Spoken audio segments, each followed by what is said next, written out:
The millionaire sat behind his vast oak desk, the city skyline stretching endlessly beyond the floor-to-ceiling windows. His world was built on control, on power, on never looking back.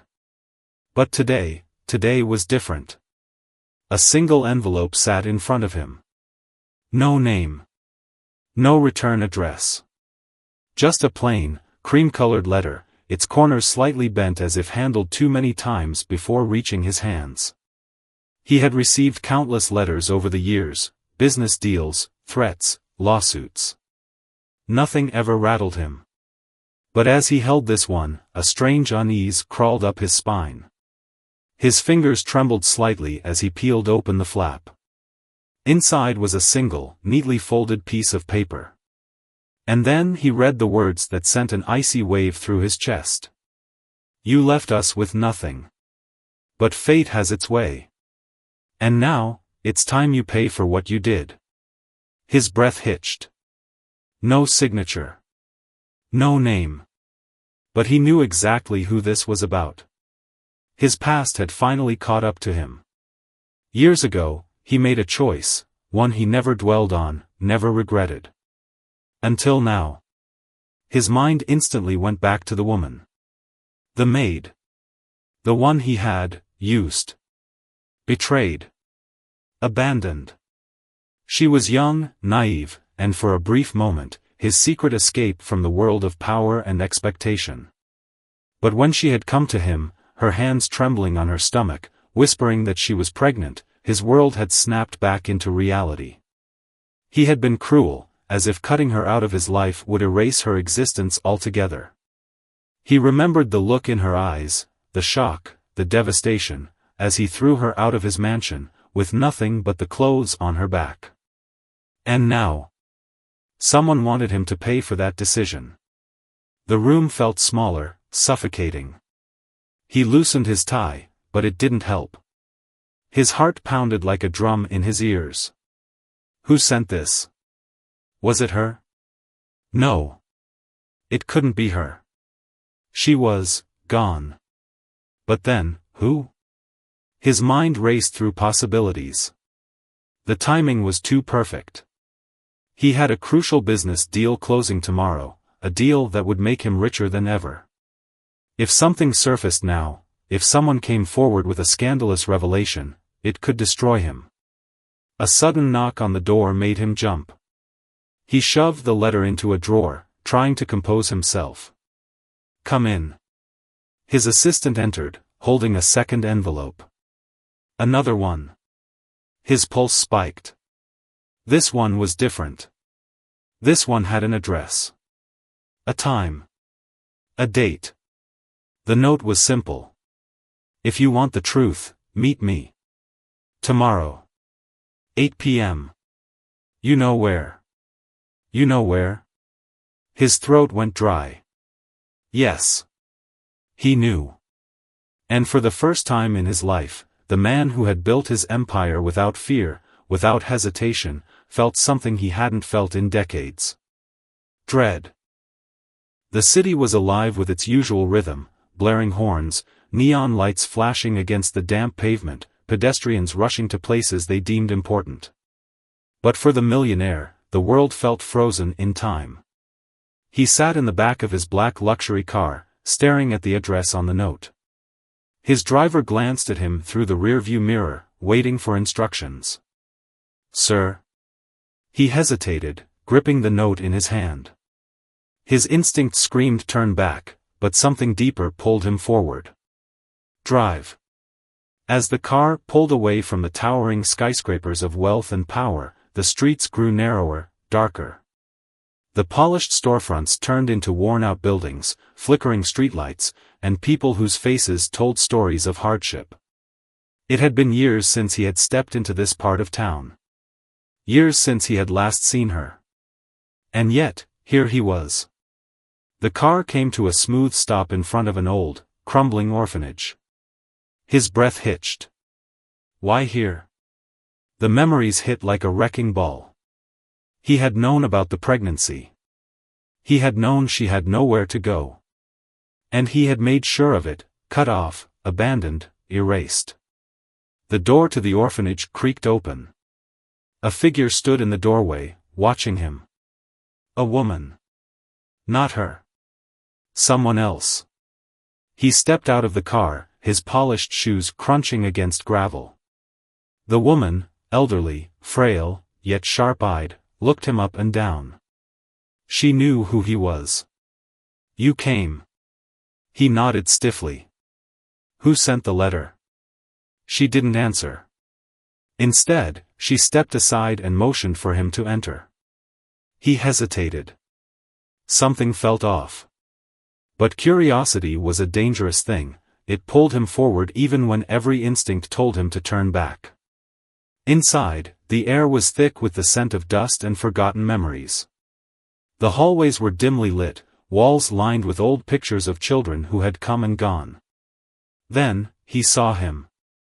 A boy. No older than 15. Leaning against the far wall, arms crossed, watching him with an expression so familiar it made the millionaire's stomach twist. His hair. His posture. His eyes. The resemblance was unmistakable. The boy said nothing. Just stared. Waiting. Testing. Judging. The millionaire's throat went dry. He turned to the woman. His voice was low, almost afraid to ask. "Who is he?" The woman exhaled slowly, as if the weight of the answer was too heavy for words.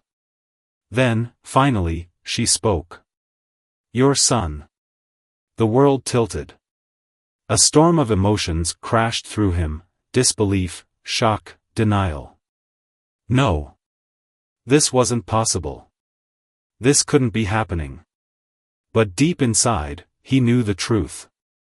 He had abandoned her, and now, standing before him, was the consequence of his actions. The silence was deafening. The boy finally spoke, his voice cold, measured. "You came here looking for answers." The millionaire swallowed hard, his carefully built composure crumbling. "Yes." The boy's lips curled into a smirk, but there was no amusement in his eyes. "Good. Because I've been waiting a long time to give them to you."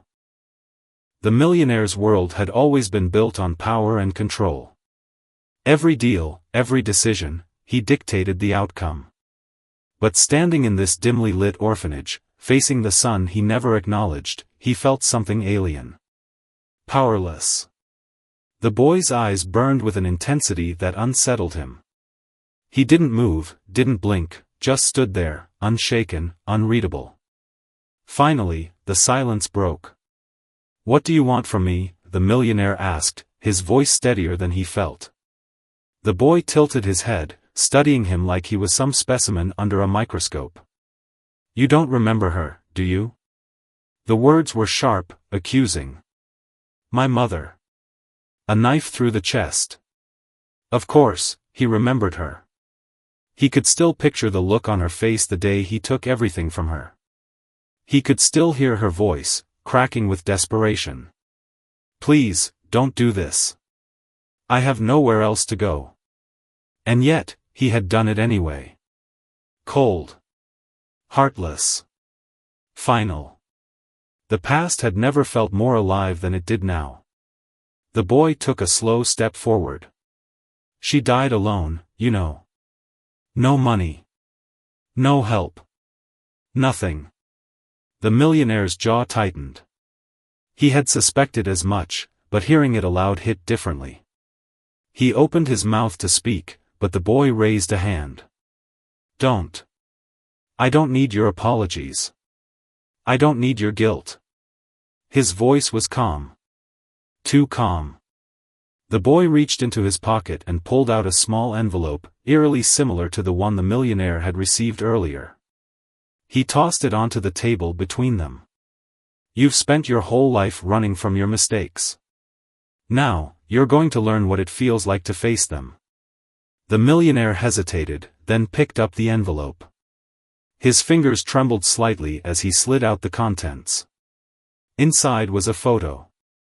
At first, it looked like a normal corporate meeting, a room full of executives, smiling, shaking hands. And then he saw it. A manila folder on the table, its bold, black title impossible to ignore. Confidential financial records, fraud investigation. The air in the room thickened. His company's finances. A slow, creeping dread filled his chest. This information could ruin him. The boy folded his arms, watching the color drain from the millionaire's face. "That's right," he said smoothly. "I know everything." The millionaire's heartbeat pounded against his ribs. "How?" The boy smirked. "You built your empire on secrets.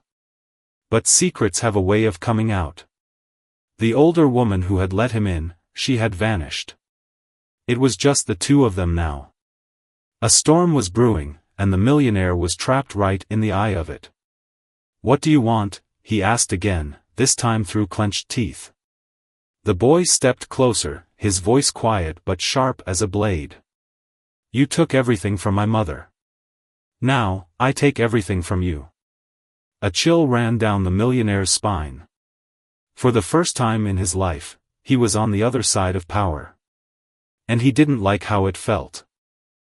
The air in the orphanage office was thick with unspoken tension. The millionaire, a man who had always controlled the narrative, now found himself standing on shifting ground, staring at a boy who had every reason to hate him. And worse, the boy held the power now. The photograph in his hand felt heavier than paper should. Confidential financial records. Fraud investigation. The boy had dug into his empire, found weaknesses, uncovered secrets. How? The millionaire clenched his jaw, carefully setting the photograph back on the table. He forced himself to remain calm, to not show the fear creeping up his spine. "You're making a mistake," he said, keeping his voice even. "You don't know what you're doing." The boy raised an eyebrow, his smirk laced with cold amusement. "Oh, I know exactly what I'm doing." The older woman returned, placing a steaming cup of tea on the table. She took her seat quietly, watching like a judge waiting for a verdict. The boy folded his arms. "I'll make this simple for you." The millionaire braced himself. "In exactly 24 hours, that folder, along with every dirty secret about your company, will go public." The words landed like a punch. The millionaire's fingers curled into fists beneath the table. This kid was serious. He had seen countless business competitors bluff, had crushed lawsuits and threats with ease. But this wasn't a competitor. This was someone with nothing to lose. And that made him dangerous. "You don't understand the damage this will cause," he tried again, choosing his words carefully. "Hundreds of people work for me. Their lives will be destroyed." The boy's expression remained unmoved. "Hundreds of people suffer every day because of men like you. I don't lose sleep over that." The millionaire exhaled slowly, leaning back. "So, this is revenge?" A flicker of emotion crossed the boy's face. Not anger. Not satisfaction. Something deeper. He leaned forward. "Revenge? No. This is justice." The millionaire studied him, looking for cracks in his armor. But the boy was unshaken. This wasn't just about exposing financial corruption. This was about payback for the mother he never knew, the woman who died alone because of the man sitting across from him. The older woman finally spoke. Her voice was soft, yet held the weight of years of suffering. She was a good woman. She never wanted this. The millionaire's jaw tightened. He wanted to argue. He wanted to deny his past, rewrite history, claim that he had made a mistake. But the truth was a bitter pill. He had chosen himself over her. And now, he was paying for it. The boy slid a small burner phone across the table. "You have one chance to fix this. One chance to make things right." The millionaire frowned, glancing at the phone. "What do you expect me to do?" The boy's eyes darkened. "I want you to give up everything. A cold chill settled over the room. He wasn't bluffing. He wanted it all, his money, his power, his legacy. For the first time in his life, the millionaire truly understood what fear felt like. And the boy, his own son, was the one holding the knife. The millionaire's fingers hovered over the burner phone. His heartbeat thumped in his ears, drowning out the quiet hum of the orphanage. The weight of the boy's demand sat heavy in his chest. Give up everything? The very thought sent a wave of cold defiance through him. He had spent decades building his empire, climbing over those too weak to keep up. And now, a child born from his past mistake was demanding he throw it all away? Not a chance. He pushed the phone back across the table. And if I refuse? The boy didn't blink. Then you lose everything on my terms. The millionaire's fingers tightened into fists beneath the table. The arrogance of this kid. What do you know about power? His voice was low, calculated. You think I've held on to my empire for this long by being weak? I don't fold to threats. The boy smirked, as if he had been expecting that response. That's your problem, he said, leaning forward. You think this is about business. It's not. It's about consequences. The millionaire opened his mouth to respond, but the elderly woman interrupted. Enough. Her voice, though soft, held an authority neither of them could ignore. She turned to the boy first. Revenge will not bring back what you've lost. Then she shifted her gaze to the millionaire. And money will not erase what you've done. A thick silence fell over the room. The woman reached into a small wooden drawer, pulling out a yellowed piece of paper. She left this for you. The millionaire's stomach twisted. For me? With careful hands, he unfolded the letter. The handwriting was familiar, her handwriting. His chest tightened. I don't hate you. I should, but I don't. I thought love would be enough to change your heart, but I was wrong. This child, our child, will never know you. And that will be your greatest loss, not mine. Because one day, you will look at everything you've built and realize, you are alone. And I will be gone. Not because I chose to leave. But because you chose to let me go. His hands trembled slightly as he set the letter down. For the first time in decades, the weight of guilt crushed him. The boy watched his reaction closely, but there was no satisfaction in his expression. Only silence. The truth was simple. He had abandoned her. And now, there was nothing left to fix. She never stopped loving you. The woman's voice was gentle, asterisk, even when she had nothing, she never cursed your name. A lump formed in his throat. And now, she's gone. The words hit harder than they should have. He had spent years erasing her from his mind, believing that time would bury the past. But time had only done the opposite, it had dug up what he refused to face. And now, it was too late. He swallowed hard, shifting his gaze back to the boy. What do you want from me? His voice was hoarse, defeated. The boy stared at him for a long moment. Then, he slid another envelope across the table. A single address. A date. A choice. Meet me here tomorrow. If you really want to fix what you've done, prove it. And with that, the boy stood, turned his back, and walked away. Leaving the millionaire with the one thing he had spent his entire life avoiding. Regret. The millionaire sat in his private study, the dim glow of a single desk lamp casting long shadows on the polished wooden floor. The envelope the boy had given him lay unopened before him. He had spent his entire life making swift decisions, never hesitating, never doubting himself. But now, he couldn't bring himself to open this one simple envelope.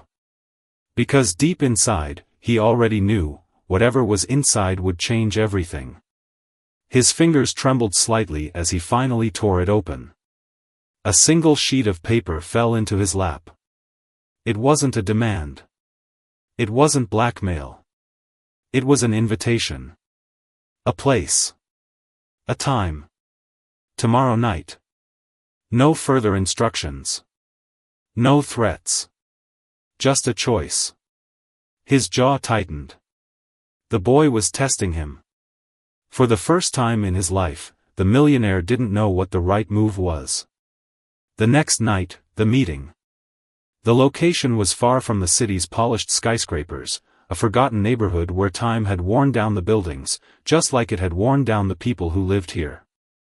His black luxury car stood out like a sore thumb against the backdrop of small, struggling businesses and dimly lit street corners. He stepped out, adjusting his coat. The air smelled of damp concrete and distant car fumes. Then, he saw him. The boy leaned against a rusty streetlight, arms crossed, eyes cold and unreadable. No words. No greetings. Just silence. Finally, the boy turned and started walking down a narrow alleyway. The millionaire hesitated. Then, he followed. They walked in silence until they reached an abandoned warehouse, its metal frame rusting, windows shattered from neglect. The boy pushed open the door and stepped inside. The millionaire followed, his footsteps echoing in the empty space. The inside was nothing like he expected. Rows of old mattresses, scattered toys, and a faint smell of cooked rice and damp air. A shelter. His brow furrowed. What is this place? The boy turned to face him. The only home my mother ever knew. A weight settled in the millionaire's chest. Before he could speak, the boy gestured around them. She lived here. Worked here. She didn't have a mansion. She didn't have a car. She didn't have you. The words landed like a slap. The boy took a slow step forward, his gaze sharp and unwavering. You want to make things right? He pulled a thick file from his jacket and tossed it onto a rusted metal table. Then prove it. The millionaire opened the file. Legal documents. Contracts. Financial transfers. His entire company's future, laid out in front of him. Sign it. The boy's voice was calm, but there was steel underneath it. Donate half your fortune. Right here. Right now. The millionaire's breath caught in his throat. Half. He had spent his entire life accumulating wealth, moving up in power, crushing anyone who got in his way. And this boy wanted him to give up half of everything? His hands tightened into fists. That's not how the world works. His voice was low, controlled. The boy didn't blink. That's how justice works. A tense silence stretched between them. The millionaire couldn't look away. Because in the boy's face, in the intensity of his unshaken resolve, he saw something that made his stomach twist. He saw himself. Not the man he was now. But the ruthless version of himself from years ago, the one who believed money meant power, and power meant control. And now, he was the one being controlled. The pen lay beside the contract, waiting. The boy waited. The whole world seemed to be waiting. Then, the boy spoke again. One final offer. Sign it, or lose everything. The pen lay motionless beside the contract, its weight far heavier than ink and metal should allow. The millionaire's fingers hovered over it, his mind caught in a violent storm of hesitation. Sign it. Give up half of everything. Walk away. Or refuse. Fight back. Hold on to the empire he had built. He had spent a lifetime crushing opponents, dodging lawsuits, outmaneuvering rivals. He knew how to play the game. But this wasn't business. This was his past, his choices, his consequences, manifested in the eyes of the son he had never acknowledged. The boy leaned forward, arms crossed. Clocks ticking. His voice was steady, controlled, but beneath it was something else, pain, anger, years of resentment held together by sheer will. The millionaire exhaled sharply. He could fight this. He could deny everything. But deep inside, he knew the truth. No amount of money could erase what he had done. The boy had grown up without a mother, without guidance, without security, because of his decision. The pen felt cold in his fingers as he finally picked it up. His name, the one that held power in boardrooms across the country, now felt like a weight ready to crash down on him. A single stroke. Then another. And another. By the time he lifted the pen, it was done. Half his fortune. Gone. The boy didn't move, didn't even reach for the contract. He just studied him, as if waiting for regret to surface. It didn't. For the first time in his life, the millionaire felt something unexpected, relief. Not just because the weight of the deal had been lifted, but because he had done something he never thought he was capable of. Letting go.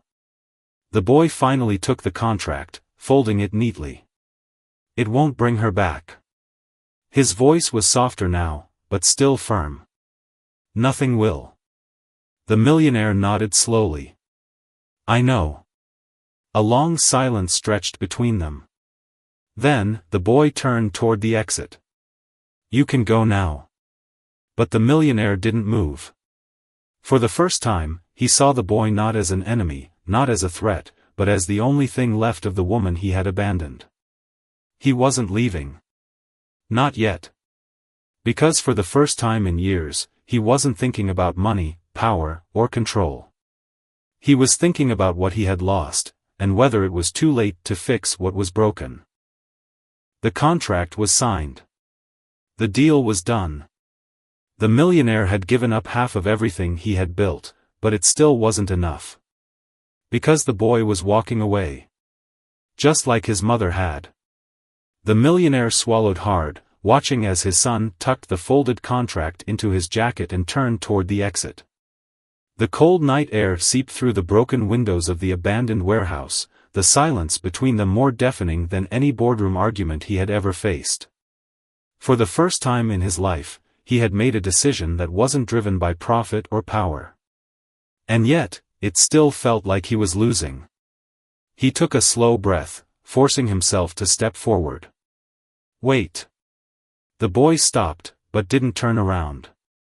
The millionaire's throat tightened. Is this enough for you? His voice was quieter than he intended, but there was no arrogance behind it.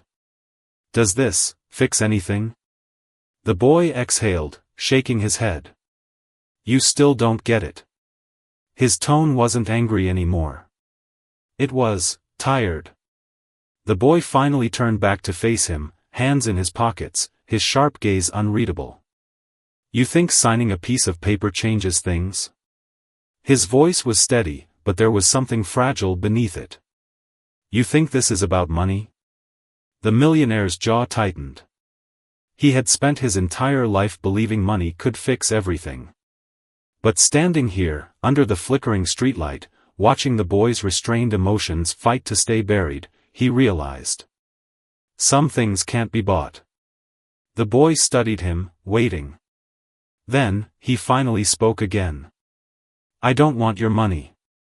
His voice was quiet but sharp. I never did. A lump formed in the millionaire's throat. Then what do you want? The boy tilted his head slightly, as if considering the question.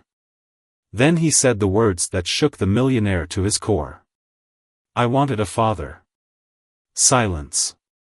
The words hung between them, heavy, undeniable, too late.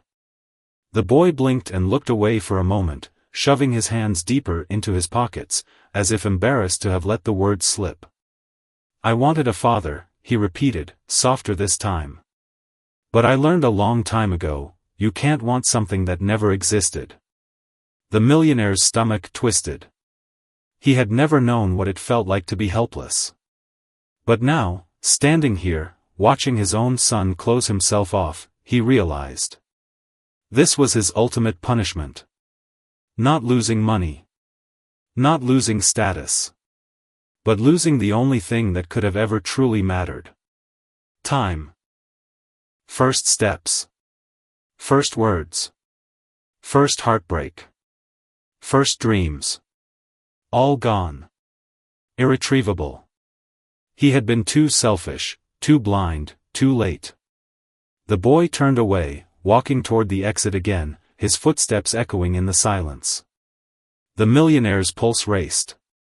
He had never begged for anything in his life, but if there was ever a time, it was now. Wait. This time, the boy didn't stop. And just like that, he was gone. The millionaire stood frozen in the empty warehouse, the signed contract still on the table, the weight of his choices pressing down on him. He had given up everything. And yet, he had still lost. The warehouse door slammed shut, leaving the millionaire alone with his regrets. The air felt heavier now, thick with everything left unsaid. For the first time in his life, money had failed him. He had signed away half his fortune. He had given up control. But the one thing he wanted the most, had walked away. His son. Not his business rival. Not an opponent to be outmaneuvered. Not a liability to be handled. His son. The weight of it crashed into him. He had spent years justifying what he had done, convincing himself that walking away had been the right decision, that she and the child would be better off without him. But now, he knew the truth. They had survived in spite of him. Not because of him. And now, there was nothing left to fix. His legs felt heavy as he stepped out of the warehouse. The night air was crisp, the distant hum of the city buzzing beyond the quiet streets. His driver stood beside the car, ready to take him back to his world of polished boardrooms and empty luxury. But for the first time, the thought of going back felt hollow. He didn't belong there anymore. Not after this. He stared down the street, hoping, foolishly, desperately, that the boy might still be there. But he wasn't. He had walked away, just as the millionaire had once walked away from his mother. And that was justice. Because some debts can never be repaid. Months later. The boardroom was silent. The millionaire sat at the head of the long glass table, listening as his lawyers reviewed the final transfers of his assets. The decision had been made. He wasn't just giving up half his wealth. He was walking away from the empire completely. A man who once lived for power and control was now leaving it all behind. One of his advisors leaned forward. "Are you sure about this, sir? This company is your legacy." The millionaire exhaled slowly, his fingers running over the stack of papers that would finalize everything. He looked up, his voice quieter than usual, but steady. "No. This company was my prison." He signed the last page. And just like that, it was done. A lifetime of ruthless ambition, built on sacrificing others, was no longer his to control. And for the first time in decades, he felt something unexpected. Peace.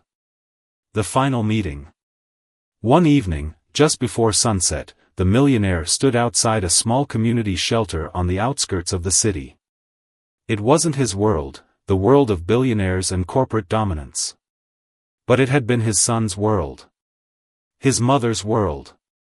He had sent no message ahead of time. No announcement. He had simply come, hoping. The doors creaked open. A group of children ran past, laughing, their voices echoing down the street. And then, he saw him. The boy, his son. Standing in the doorway, arms crossed, watching him. There was no anger this time. No smirk. No power struggle. Just silence. The millionaire took a slow step forward. He wasn't sure what to say, or if there was anything left to say at all. So he simply held out an envelope. The boy eyed it warily. "I told you, I don't want your money." The millionaire gave a small, tired smile. "It's not money." The boy hesitated, then took the envelope and opened it. Inside was a single folded document. He unfolded it. Read the first few lines. Then his eyes widened. It wasn't a check. It wasn't a legal document. It was a job application. The millionaire cleared his throat. I don't have much left. But I do know business.